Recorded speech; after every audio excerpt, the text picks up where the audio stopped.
Caitlin Clark has dealt with overly physical defense from opposing players. When Caitlin Clark drives the lane, I don't know if her opponent is playing defense or attempting the Heimlich maneuver. But in the midst of the eye pokes and bear hugs, Caitlin Clark never seems to make it to the free throw line. When she has the ball, WNBA officials, they seem to be blinded by the radiance of the Great White Hope. Last night, Caitlin Clark finally decided that enough is enough. The suppressed anger finally surfaced as she threatened to get a WNBA official fired. One off-script comment, just loud enough for Caitlin Clark to hear, sent shockwaves through TD Garden. Moments later, TV execs were updating crisis decks, refs whispered about pink slips, and Clark flashed a phone call gesture the cameras couldn't miss. What line did that official cross? And why is the league racing to contain the fallout before the audio leaks? Yet, that was only the fuse. The powder keg sat in plain sight. Cash cow on thin ice. Caitlin Clark's rookie season minted a cultural typhoon, double-digit rating jumps, fever-pitch ticket prices, and a record-shattering $2.2 billion media rights deal due to hit the books next spring. Corporate sponsors flocked, arenas sold out from Seattle to Brooklyn, and Indiana's merchandise outsold half the NBA for a week straight. Usual. She's hot. Breon January having to hold her back. We'll take a timeout.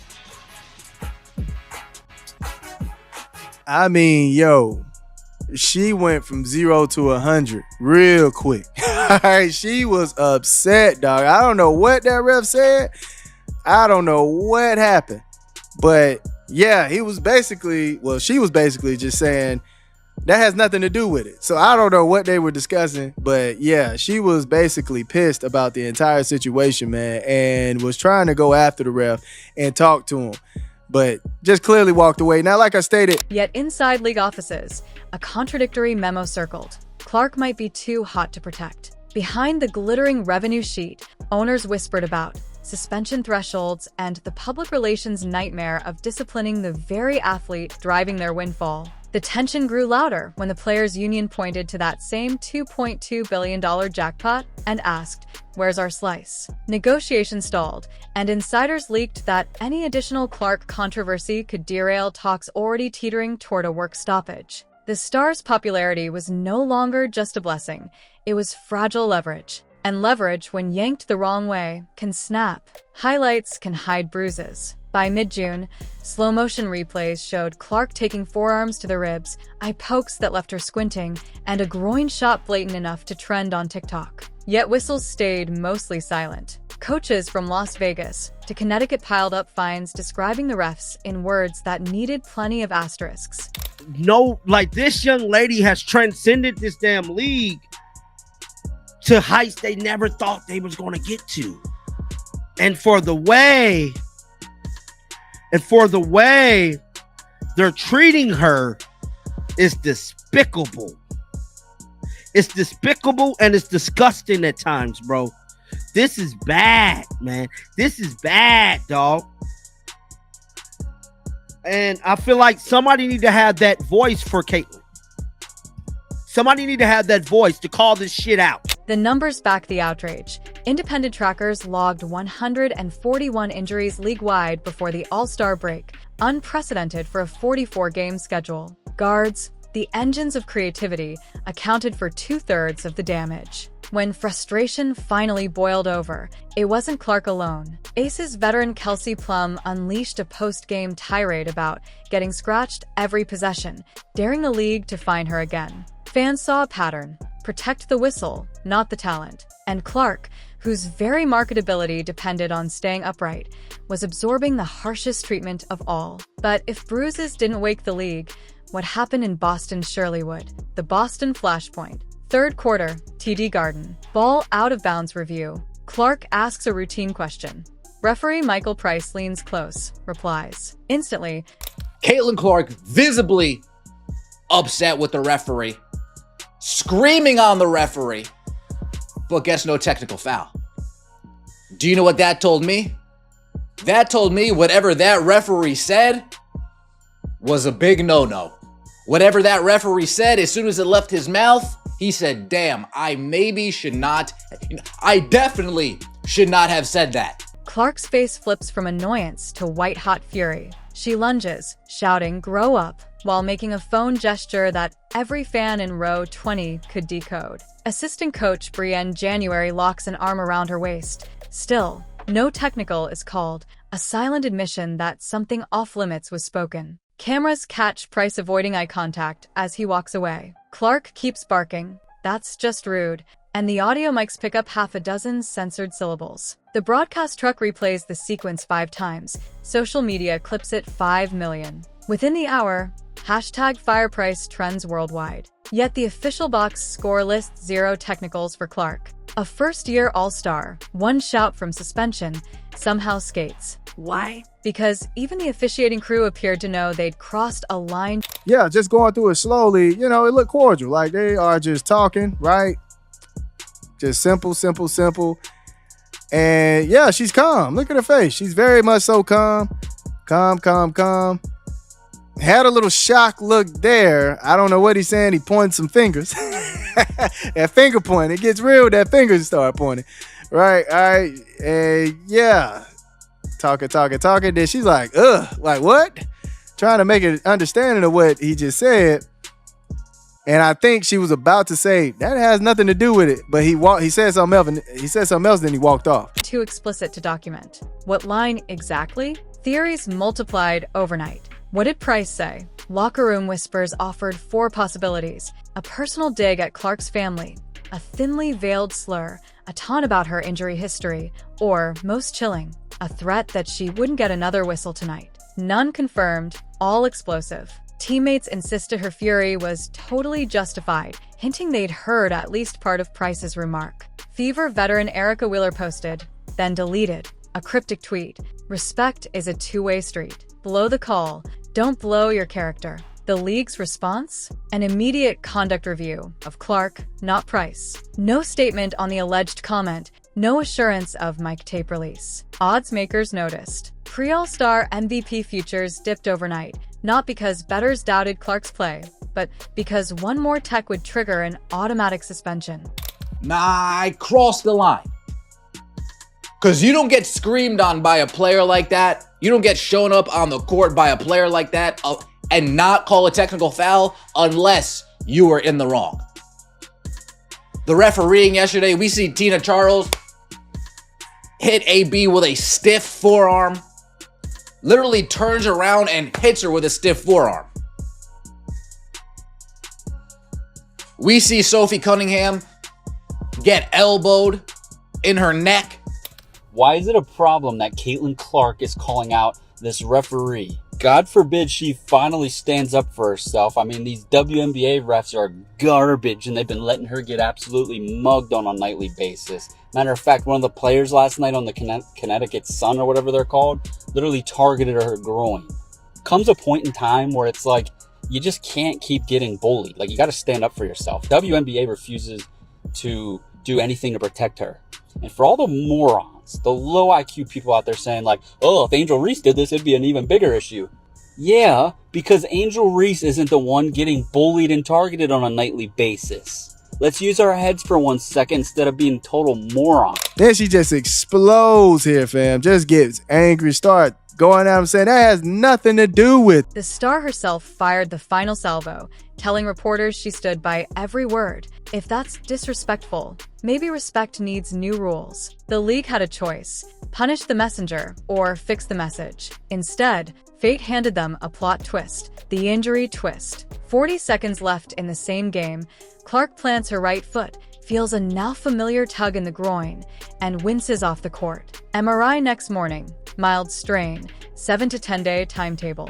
The headline, however, blared louder than the diagnosis. Clark out of All-Star game and 3-point contest. Ticket resale prices crater. Indianapolis hotels scramble to recalculate occupancy, and ESPN scripts emergency segments. In a compromise that reeks of damage control, Clark will co-coach the showcase alongside Liberty boss Sandy Brondello.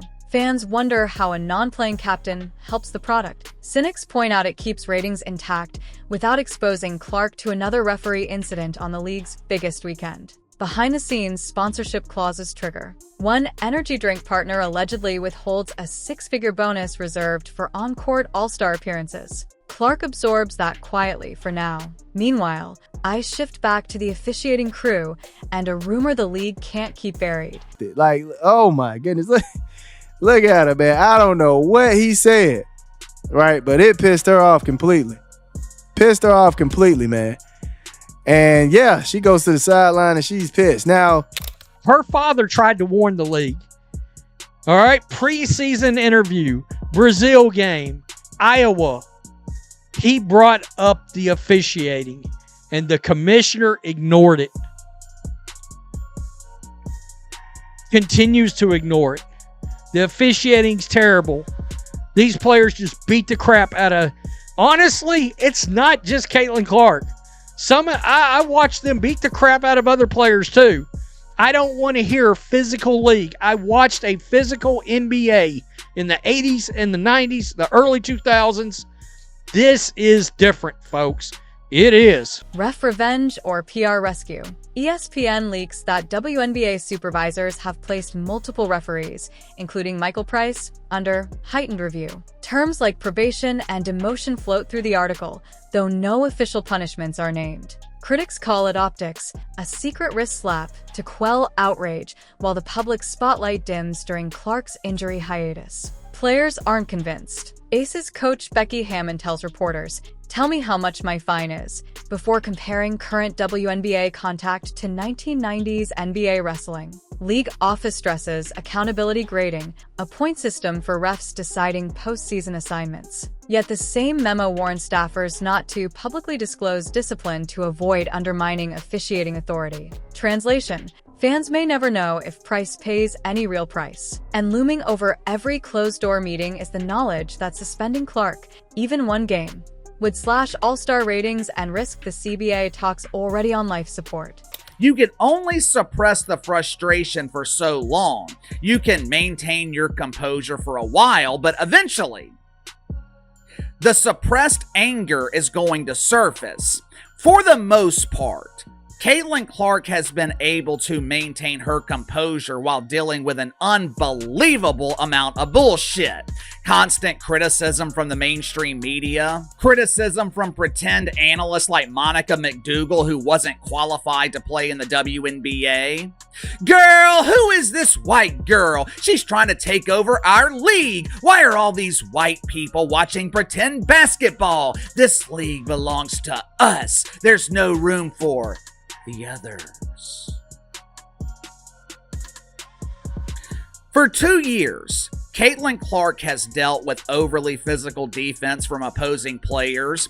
When Caitlin Clark drives the lane, I don't know if her opponent is playing defense. Still, the backlash isn't only about whistles. It's about who gets leeway to blow up on national TV. The double standard debate. Angel Reese jawed at refs last month and drew an instant tech. Social media mocked her for attitude. Brianna Stewart screamed an expletive on camera, paid $5,000, and the clip vanished from mainstream feeds in a day. When Clark erupted, headlines split sharply down demographic lines. Some praised her passion, others called her privileged. Analysts on rival networks revived the race and marketability argument. Is the league gentler on the face that prints money? Or harsher, because any show of temper jars the brand? The irony. Both views feed the same narrative of inconsistent enforcement. Veteran guard Natasha Cloud said it bluntly, "If my technicals and fines are public, the refs' fines need to be too." Across comment sections, The referees yesterday, they were in a league of their own in terms of incompetence. It's the last time we saw the Connecticut Sun, you would think that we have a that we would have a crew that would set the tone saying, "Hey, all of this dirty play is not flying today." But when you're in the WNBA and you have not one, not two, but three incompetent officials all at one time, well, beggars can't be choosers. fans argue whether Clark's fiery reputation should shield her or sink her. But amid the noise, a subtler point surfaces. The league's real mistake is allowing any single player, black, white, rookie, or legend, to become a lightning rod for problems everyone sees. Which leads to the final fork in the road. Two futures hang in the balance. Clampdown path. The league suspends Clark for threatening an official, keeps officiating reviews private, and doubles fines on players who speak out. Short-term, the whistle stays unquestioned. Long-term, fans check out when stars sit in street clothes and storylines shift to labor strife. Reform path. Mic tape from July 15th is audited independently, referee discipline is transparent, and a players and officials roundtable modernizes foul categories for today's speed and physicality. Well, Kathy Engelbert and the WNBA, well, they have effed around, and now they're about to find out.